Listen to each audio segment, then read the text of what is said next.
Before we start, just a quick reminder to hit that subscribe button. Only 2% are subscribed. At 1,000 subscribers, I'll be posting a special video. I pushed my phone across the table and blocked his hand. The screen showed last night's charge and a clipped address. Mark reached again, slower now, eyes locked on the number. I pressed the power button and let the kitchen go silent. I'm Mara, 31, and I already knew what the place was. Not from rumors, from that address that men whisper about. My stomach pinched hard, then steadied itself like a dare. Explain, I said, and the word felt heavier than it looked. He lifted the glass and missed his mouth by an inch. Tom needed a ride, he said, breath tight and careful. I watched the tiny splash crawl across the wood like guilt. Your card paid, I said, and his shoulders twitched once. He opened our group chat and scrolled with jumpy thumbs. There it was, a timed selfie from their so-called guys' night. Tom's grin, Mark's hand half in frame, neon bleeding behind them. The timestamp matched the charge to the minute and waited. Massage place, Mark muttered, eyes chasing nothing across tiles. I kept my face calm because I needed his next move. He tapped the countertop twice, a habit he uses when cornered. Therapeutic, he added, and the lie folded on itself. I turned the phone back on and zoomed the receipt text. Service code, surcharge, tip line struck through with a pen. Cash only for extras, printed right there like a dare. His gaze hit those words and then skittered away fast. Call him now, I pushed the speaker icon and stared forward. The ringtone hit my skin like cold air in a doorway. 3 beats, then Tom's voice, bright and careless as always. Mark's throat clicked once, then he ran at it anyway. Where were you Tuesday? The question left him like gravel. On the line, a laugh started and died before it landed. Shoulders were tight, Tom said, somewhere too loud to be home. I tilted the screen toward Mark and watched his jaw set. I read the address slow enough that Tom had to listen. He breathed out like a tire losing air on a hill. Nothing weird, he said, voice pitching up at the end. He coughed, then tried softer, like softness could wash this. Tip in cash, I said, tapping the table like a clock. Silence, then a tiny mouth sound, a swallowed word, a flinch. My heart pounded, not from rage, from the puzzle tightening. Okay, Tom said. There were options, and the line shook. What options? Mark's palms flattened on the wood and waited. Finish, Tom whispered, like the word could hide if hushed. I closed my eyes once, just once, to lock the picture. Mark stepped back so fast the chair legs scraped like a threat. Tom started talking fast and messy, and nothing landed right. He said it was a one-off and then added almost. He said the room was dim and the music was loud. He said nonsense because truth would burn through the phone. Does Lena know? I asked it clean because I had to. On the line, a door closed and a muffled voice answered. Not yet, Tom breathed like he already saw it coming. Mark stared at the wall and missed it, blinking. You dragged me there, Mark forced out, voice rough and thin. You handed me the punch line and called it therapy. Tom begged him to meet and talk like old friends over coffee. My thumb hovered over end call like a blade waiting. We're not meeting, I said, and the words slammed the room. Tell Lena before I do, because I would and he knew. The line went empty for a long, hungry second, that bit. Then a soft click and we stared at the blank screen. Mark braced his hands on the sink and fought for air. He is loyal, sometimes loyal past sense, and I knew it. This would crack him in places friendship once held together. He looked at me like he wanted permission to break. Choose, I said, because choices make people real or not. He nodded once and wiped his face with a quick wrist. Done, he said, and his voice found a new edge. He reached for his keys and froze with them halfway. Proof, he whispered, like proof could soften the fall. I opened the bank app and pulled the merchant profile up. There was a link to an alias everybody knows, but nobody names. He saw it and the last of his doubt turned to ash. He grabbed a small box from the pantry and ripped tape. Anything of Tom's in this house would leave before noon. He stacked the gifts and inside jokes and every borrowed thing. None of it looked friendly now, and that mattered. I texted Lena 2 words and a pin and waited still. She wrote back a single question that hit like a hammer. Is he safe? Not am I okay? Not are you sure? I typed yes for physical and no for everything else. Mark's phone lit again and his thumb hovered and shook. Tom's name pulsed like a siren, then went dark in silence. Mark slipped the phone face down and stared at the door. Later, he whispered, but later never fixes this kind of mess. I washed one plate because my hands needed purpose fast. The water ran until steam rose and blurred the edges. Somewhere in that mist I felt a line I would not cross. I shut the tap and the room snapped back around us. We stood there breathing like swimmers who touched wall late. No speeches, no vows, just the next necessary move. Tell her, I said, and handed him the number straight. He nodded and lifted the phone like it weighed more now. He typed slowly, then stopped, then erased the whole thing. He tried voice and then killed it before a full sentence. Finally, he wrote 6 honest words that could not dodge. Lena, I need to tell you everything. I hit send and the typing bubbles flickered, then stalled. Mark gripped the counter and stared past me like at a cliff. My chest tightened as the dots vanished and the screen dulled. Then a reply landed with 2 words that dared us both, call me. I dialed and put it on speaker, breath clipped and steady. Talk, her voice came sharp, no greeting, no cushion. Mark leaned in, fingers pressed together, jaw held shut. She needs facts, I said, and he nodded without blinking. Where was he, she asked, syllables clean like a blade. I read the merchant line and the time with 0 sugar. Silence stretched, then a rustle like a bag being packed.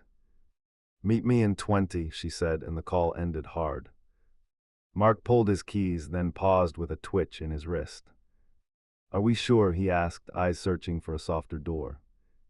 Enough, I answered, because doubt feeds cowards. He pocketed the keys and we moved fast toward consequence. Halfway there his screen flashed with an incoming call. Tom again, name pulsing like a warning we already ignored. Mark sent it to voicemail without mercy or hesitation. Good, I said, and my pulse finally found a rhythm. Lena stood by the entrance and checked the time twice. She looked past us for lies before she looked at us. Tell me plainly, she said, and her hands stayed visible. I gave her the charge, the minute, and the witness on the line.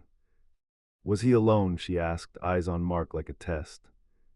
He shook his head once, not left or right, just negation. Options were offered, I said, the words bitter but needed. She exhaled slowly and reached for the door handle like a verdict. Tom's car swung around the corner and braked too hard. He stepped out fast, eyes ricocheting from face to face. Private, he tried, palms up, voice pitched low to coax. Lena held up one finger and he froze with his mouth open. You went there, she said, standing straight, shoulders fixed. He nodded, tiny at first, then larger when we didn't blink. Once he tried, then swallowed, then stared at the ground. Twice he corrected and Lena's knuckles whitened like stone. Anything I touch, she asked, do I need testing now? Tom flinched and went quiet, throat working, gaze broken. Mark's breath hitched and his hands curled and uncurled. Answer, I pushed, because dancing around this would rot everything. No contact outside hands, he muttered, eyes wet and darting. That was the deal, he added, as if deals cure rot. Lena's mouth hardened into something I had never seen. Your deal wasn't with me, she said, voice almost calm. A door opened behind us and footsteps approached slow. A neighbor hesitated, then pretended to check a message. Lena clocked the audience and pivoted without losing control. Keys, she said to Tom, hand out, jaw tight as a lock. He dug in his pocket and handed over a ring with reluctance. One key dropped and he scrambled like a child who lost candy. She pocketed the rest and kept the dropped one with a stare. You can collect clothes later, she added, and his mouth trembled. Tom glanced at Mark like a lifeline was coming. Mark looked through him, not at him, not anymore. You pulled me into this, Mark said, voice low and flat. Tom's shoulders caved as if the ground tilted under him. I'll fix it, Tom tried, reaching out, not touching, just begging. Lena stepped back and the space between them turned final. No spin, she said, only receipts and timelines now. Tom's hands dropped and sweat beaded along his hairline. A car honked and snapped us all back to motion. Lena opened our backseat and slid in without asking. Take me to urgent care, she said, voice crisp and focused. Tom winced and looked away, like the order hit bone. Mark drove and clenched the wheel each time Tom called again. I blocked the number and turned the device face down. Lena kept her eyes forward and counted slow under breath. Every number landed like a step on hot coals. At intake, she wrote her name with a hand that didn't shake. Full panel, she told the nurse, not whispering, not apologizing. She signed and then looked at me and held steady.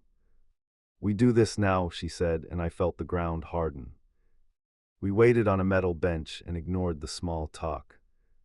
A clock clicked too loud and forced us to hear time. Mark sat opposite us with his elbows on his knees. He kept watch like something dangerous might push through the door. My mobile buzzed with a new notification that didn't blink. A bank alert flagged another charge from the same merchant. Different date, same amount, a pattern we had not voiced. I turned the screen and Lena's eyes narrowed with purpose.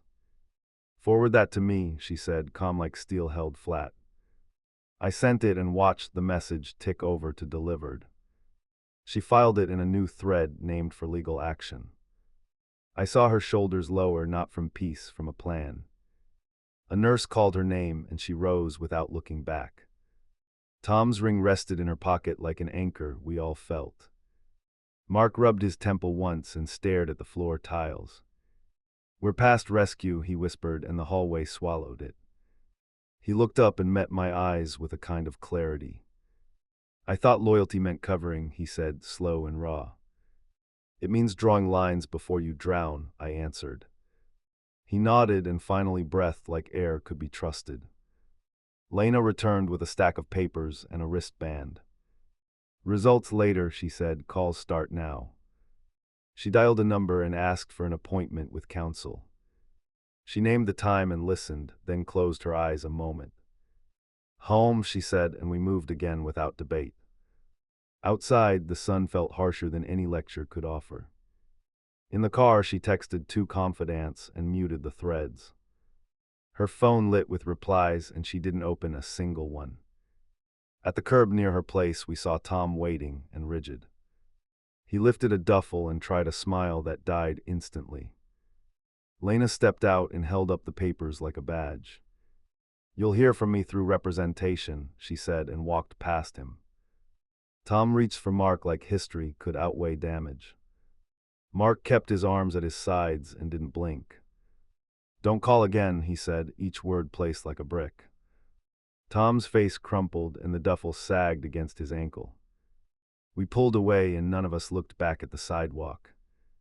My hands trembled on my lap, not from fear, from ending. Lena stared at the window and pressed her lips together. This is the line, she whispered, and the car agreed with a hum. Back at our place, Mark set his phone down and waited. The screen stayed dark for the first time since morning. He glanced at the door where Tom used to walk in laughing. He didn't move toward it, and that was the change that mattered. I dragged the box to the door and kicked it open. Mark lifted it, arms tense, breathing through his nose. Drop off now, I said, because delays breed excuses. He nodded once, then checked his phone like it might bite. On the porch he froze as a shadow shifted near the steps. Tom stood there with a folded envelope and a practiced face. 5 minutes, he tried, shoulders hunched, voice low enough to beg. Mark set the box down between them like a barricade and waited. I panicked, Tom started, fingers twitching toward the envelope. Refunded the charge, he said, like money rewrites time. I didn't touch the paper, I stared at his shoes instead. Who coached you? I asked, and his eyes flashed left. He swallowed and glanced toward his car like it could vote. A buddy, he muttered, and the words sagged under weight. Names? Mark pushed, jaw tight, stance closing the exit. Tom blinked twice, then shook his head and looked away. Lena's message hit my screen and jolted the air. Appointment confirmed, documents needed, copies by tonight. I lifted the phone so both men saw the deadline. This isn't a negotiation, I said, and Tom's bravado slipped. He leaned down, grabbed the box, and hugged it like a shield. A photo toppled, and his smile from some past wind stared up. Mark nudged it back inside with a quick flick of his foot. Take all of it, he said, and the porch shuddered under the quiet. Tom exhaled and tried one last pivot towards sentiment. Years, he started, but Mark held up a palm and froze him. Actions beat history, Mark said, each syllable clean and final. Tom's face folded, then firmed as if choosing a new mask. He climbed into the car and left without checking mirrors. The engine roared like he wanted speed to erase witnesses. I watched until the taillights vanished behind a delivery truck. Mark's shoulders lowered, but his hands still shook with leftover anger. Inside, my phone lit again, different contact, curt tone. Is it true? Our friend Jenna asked, no pleasantries, just impact. I typed one sentence and attached the proof we had. A read receipt came fast, then silence that tasted like fallout. The thread exploded 3 minutes later, pings chasing one another. Half defended him, half didn't, and none liked us for telling. I did soothe anyone, I let the chat burn itself down. Mark scrolled once, then tossed his phone onto the table and winced. Work will hear, he muttered, eyes hard on a scuffed corner. You'll survive, I answered, because protecting rot helps no one. He nodded, not convinced, just brave enough to move forward. Then we build different, he said, and the words felt earned. Lena arrived with a folder and a stare that cut shortcuts. Timeline tight, she said, planting the papers on the counter. Any transactions I missed, she asked, tapping for rhythm. I pulled fresh statements and found 2 stray charges hidden deep. We circled dates, scribbled arrows, connected gaps with red slashes. Each line made her breathing steady, mine too, Mark's slower. Screenshots now, she said, and my hands obeyed like they were trained. As pages stacked, a picture formed that no one could spin. Her phone vibrated with an unknown number that lingered too long. She hit answer and put it on speaker without blinking. A manager from that location started reading boilerplate over static. Lena interrupted and said the name of their lawyer with precision. The tone changed, words softened, promises sprouted from thin air. Policies revised, the voice said, thin and nervous under corporate gloss. Statements provided on request, he added, trying to control the exit. Put it in writing, Lena replied, and ended the call mid-breath. I felt something settle, not calm, just a locked door behind us. Mark rubbed his eyelids and stood very still for a beat. Gym night is their next meetup, he said, pressure leaking through. Then we go there first, I answered, and his eyes cleared. The locker room thudded with music and clanging metal on metal. We cut through it and found the corner where they usually gathered. 2 guys spotted Mark and shifted their feet like the floor moved. Where is he? Mark asked, and the room pulled tighter. Parking lot, one murmured, glancing away, posture loaded with guilt. We turned and pushed through the exit before doubts could form. Tom waited near a bench with that same envelope and new nerves. He lifted it toward Mark and flinched when I didn't reach. Tell me everything, Mark said, standing close enough to smell fear. Who else went? I asked, words clipped, purpose plain. Tom hesitated, then muttered 2 names that sagged between us. Are they still going? Mark pressed, and Tom stopped pretending. Monthly, he breathed, then glanced at the camera mounted above. I followed his gaze and saw tomorrow's leverage staring down. Footage exists, I said, and the sentence landed like a gavel. Tom looked ill, not sorry, just cornered by his own trail. Mark didn't swing, he didn't yell, he just stepped back. You tell their partners by sunset, he said, voice steady now. If you don't, we will, I added, and Tom's eyes glassed over. He nodded once, then twice, then bolted for the driver's seat. We stood there until his car disappeared beyond the ramp. The night felt heavier, not darker, just charged with decisions. It spreads, Mark whispered, counting relationships like dominoes in his head. Good, I said, because hiding keeps infections alive. Back home, Lena waited by the doorway with 2 packed bags. Short stay, she said, and stepped in like she belonged. She handed me a temporary order with dates and a court stamp. Service tomorrow, she added, and my skin prickled with relief. We ate standing up and didn't taste a thing, focus running hot. She checked her list again and crossed 2 items with firm strokes. Apology text came in, she said, holding out her phone.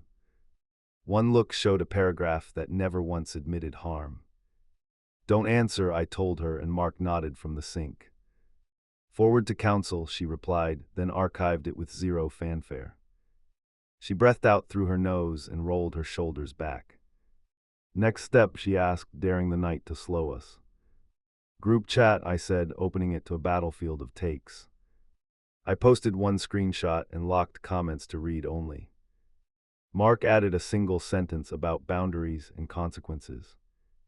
The feed went quiet, then 3 left the conversation without goodbye.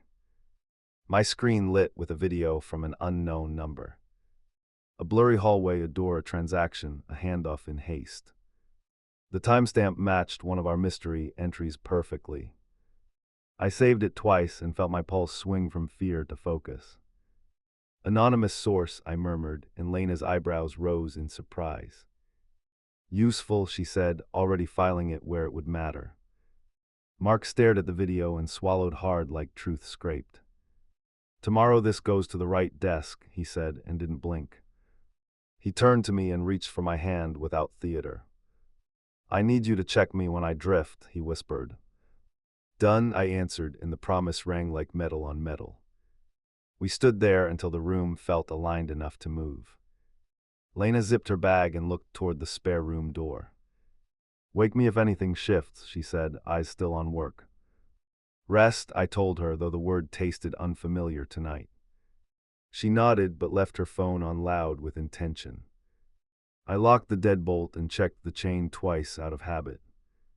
Mark killed the overhead and the house exhaled with us. In the dark I pictured tomorrow's calls stacking like bricks. We would carry them anyway because building requires weight. I rang the bell and lifted the envelope so he'd see it. The door opened a crack and Tom's eye flicked across my face. Service, I said, and slid the papers through the gap. The latch clicked hard from the inside, then silence braced the hallway. Mark waited at the curb and kept the engine humming. I climbed in and watched Tom's blinds shiver once. He took it, I said, and Mark stared straight ahead. Then we finished the rest, he answered, voice steady under strain. Lena called before we cleared the block and spoke without padding. Meeting in an hour, she said, witness notes, timestamps, copies. I checked the folder and counted each item twice. We turned toward the office lot like we were towing a trailer of truth. At reception, Lena passed IDs and kept her jaw locked. A paralegal appeared with a clipboard and quick instructions. We'll scan now, she said, moving briskly, checking each staple. Lena signed the chain of custody and nodded at me too. Hold tight. My phone buzzed with a name I did not expect. Jenna again, this time with a forwarded screenshot. A group plan for a weekend escape had Tom's avatar at the top. Still acting normal, she wrote, and the hypocrisy made my palms itch. Reply with nothing, I texted back and muted the thread. Lena glanced up and caught the flick of my thumb. Save everything, she said, and the instruction hit like a drumbeat. I backed up the files and set a passcode we hadn't used before. We left the firm and drove to Mark's club in quiet bursts. He wanted the camera logs and I wanted the sign-in sheet. The desk attendant recognized him and looked like she wanted cover. Policy says members can request their own pulls, I reminded her. She tapped a number and held the phone out to Mark. A supervisor arrived with a tablet and careful language. "We can only release your data," he said, rehearsed and polite. Mark signed the request and asked for entry and exit times. We watched the timeline populate with neat blocks. One block matched that late Tuesday we'd already mapped. I took a photo of the screen and the supervisor did not stop me. "Emailing you the official export," he added, eyes down. Back outside, Mark paced the walkway and flexed his fingers. "This blows up my roster," he muttered, meaning legs and plans. "Let it," I said, because sometimes empty is safer than rotten. He exhaled and a little of the shaking finally left his hands. Lena texted an address and the word deliver. A CrossFit space where 2 names from last night trained. We parked and watched for the right jerseys and the right walk. They showed up laughing until they noticed us by the gate. "Partners know by nightfall," I told them, my voice even. They tried bluster and then slid into bargaining. "Doesn't touch me," one said, and his eyes gave him away. "Fix it yourself," Mark added, and folded his arms like a barricade. They stepped back and huddled near a truck, whispering fast. One pulled his phone and started typing with frantic thumbs. The other stared at Mark like loyalty owed him bail. "Deadlines make cowards honest," I said, and we walked. Halfway home, an unknown number called 3 times in a row. I answered, and Tom's breathing hit the speaker before his words. "You're killing me," he blurted, voice raw and careless. "You did that," Mark said, and tightened his grip on the wheel. Tom begged for one conversation without her in the room. He wanted a redo where history could earn forgiveness. "History got you access, not immunity," I said, and my throat burned. "Stop calling," Mark added, and ended it with one clean tap. 2 blocks later, the gym manager from earlier texted a link. "Your footage only," the message read, followed by a pin. We pulled over and watched the clip in the parked car. Mark entering with Tom right behind him, then splitting near the vending machines. Lena pinged us again with a quick instruction. "Send me that clip and the access log in one email." I forwarded both and watched the files crawl toward her inbox. "Received," she replied, then added a time for tomorrow's conference call. When we reached the house, a delivery sat against the step. A small package with our address and Tom's handwriting inside the label. Mark opened it with his thumb and stared at what he found. A trophy from their first tournament and a scrawled note that only said sorry. He held it up and waited for my reaction. "It's bait," I said, and he set it back in the box. "Storage," he answered and carried it to the garage shelf. He washed his hands after, and I read that as choosing. Inside, Lena spread documents across the table like a battle map. "We have enough to file a temporary order today," she said. She pointed at a line where policy met reality with teeth. "I want statements from both of you for the packet," she added. We recorded a concise summary with dates and direct language. No opinions, no color, just sequences that could stand in court. My voice shook once and then settled into a clean rhythm. Mark delivered his part without a stutter and did not look at me. After the last line, Lena saved the audio and labeled it carefully. "Next step is notice to his employer," she said, tone precise.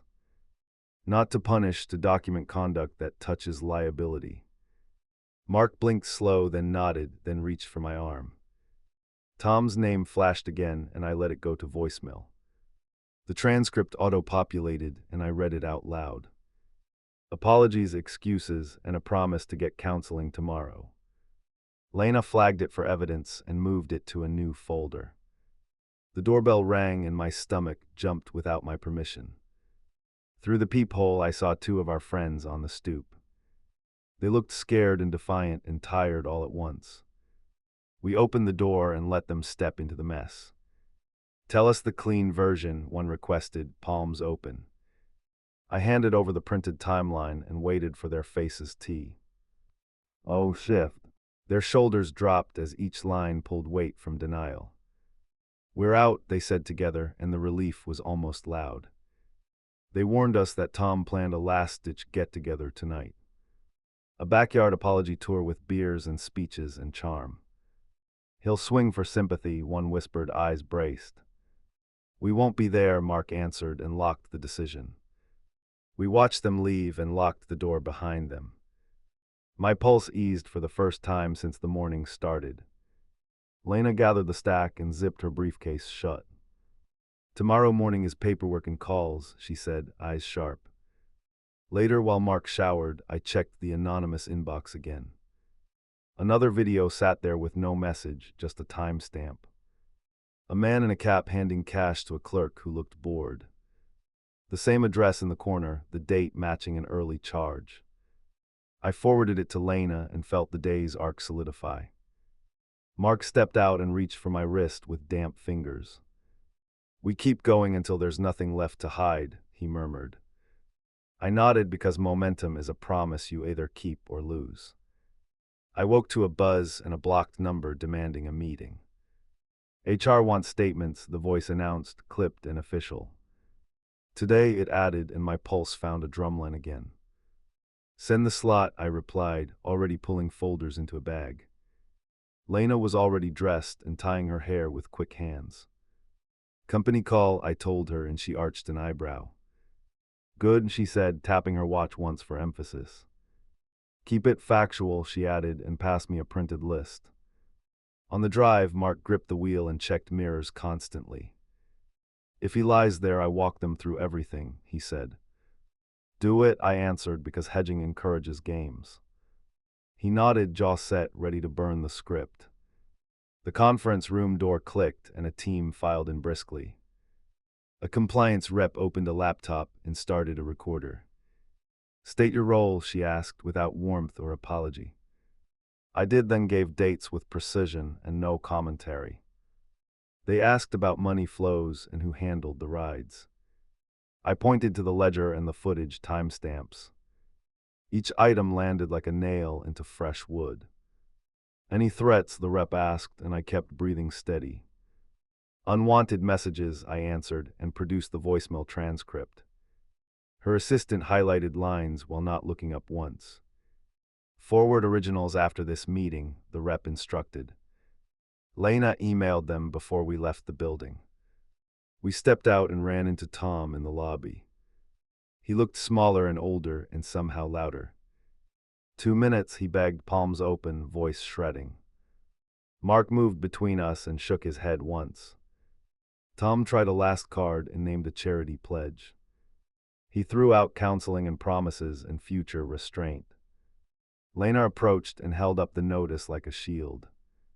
Communicate through counsel, she said, and he sagged. Back home, I checked the anonymous inbox out of habit.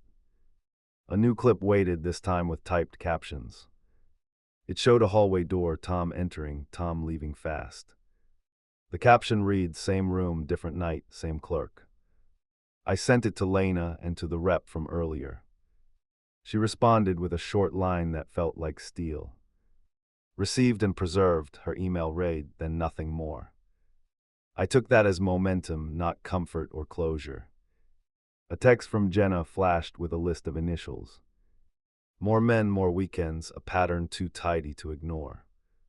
Their spouses tonight, she wrote, ready to move. Loop them in, I replied, bracing for fallout. We split the list and started dialing in silence. I kept introductions short and pointed to hard proof. Some hung up, some cried, one asked for time to breathe. I gave her the clip anyway because delay feeds harm. Mark's phone rang with a teammate requesting a meetup. Backyard at 7, the message read, forced casual. He will pitch remorse, Mark muttered, not looking at me. We show up for the wives, not for him, I answered. We arrived first and took seats near the fence. Couples filtered in with tense faces and crossed arms. Tom walked out carrying nothing, no props, no excuses. He raised a hand and the crowd barely stirred. I wronged people, he started, voice wobbling on impact. We need facts, someone cut in, not interested in a sermon. I lifted my phone and played the latest hallway video. The murmurs sharpened into gasps that hurt to hear. One partner stepped forward and laid out her own screenshots. They matched our dates and added 3 new incidents. Tom stumbled and looked for Mark like a ladder. Mark stared back and offered him nothing but distance. A cousin rushed to defend him with talk of stress. Lena countered with the medical forms from yesterday. Exposure is not theoretical, she said, crisp and calm. The cousin stepped back and kept his mouth shut. Tom tried turning to me with eyes that begged. Tell them I kept my hands to the R. Yules, he blurted. I didn't blink and let the silence swallow that line. Rules don't clean mess, they only hide stink. Neighbors drifted closer at the edges of the yard. A woman filmed openly and didn't pretend otherwise. Tom noticed and swore under his breath like a teenager. Public record now, Lena said, and he knew she was right. The crowd fractured into small knots of whispers.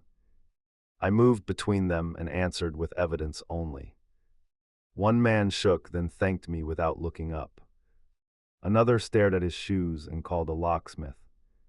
Tom's mother arrived late and marched straight at Mark. You protect him, she demanded, voice shaking with grief. Mark didn't flinch and kept his hands at his sides. I protect people he hurt, he replied, eyes steady. She turned to me and asked if this was revenge. No, I said, and pointed to the list of appointments.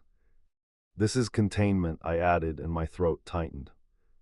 She stared a long time and walked away without speaking. Police cruised past once and slowed near the gate. No one waved them in, and they kept moving. I logged the time anyway, because patterns matter later. Tom noted it too, and his face lost more color. A woman from the club staff stepped through the crowd. She handed Mark a letter with a heavy stamp. Membership suspended pending review, it read, concise and cold. Tom checked his phone, then checked it again like denial. By dusk, couples left with boxes and escorts. We stayed until the last partner had a ride. Tom stood alone under a sagging string of flags. He didn't call out, and I didn't offer mercy. Back at the house, Lena's phone vibrated with a short alert. Preliminary results in, she read and closed her eyes. Negative so far, she said, and the room exhaled. Full panel pending, she added, and the tension returned. Mark stepped onto the porch and stared down the street. His shoulders looked lighter, his hands finally still. I cut the group thread, he said, voice low but sure. Good, I answered, because pruning saves the tree. My screen pinged one last time with a private tip. A staffer from the shop wrote a single sentence. Owner shredding receipts tonight, the message warned. I stood up so fast the chair scraped like a threat. Call the reps, I told Lena, already opening the car app. She dialed and reported the tip with names and hours. On it, the rep answered firm and fast. Hold location, she added, and we grabbed our shoes. We drove without talking, each mile tightening the coil. If records vanish, cases wobble and truth gets hazy. Not tonight, I thought, and my hand closed into a fist. This was the moment where we either flinched or finished.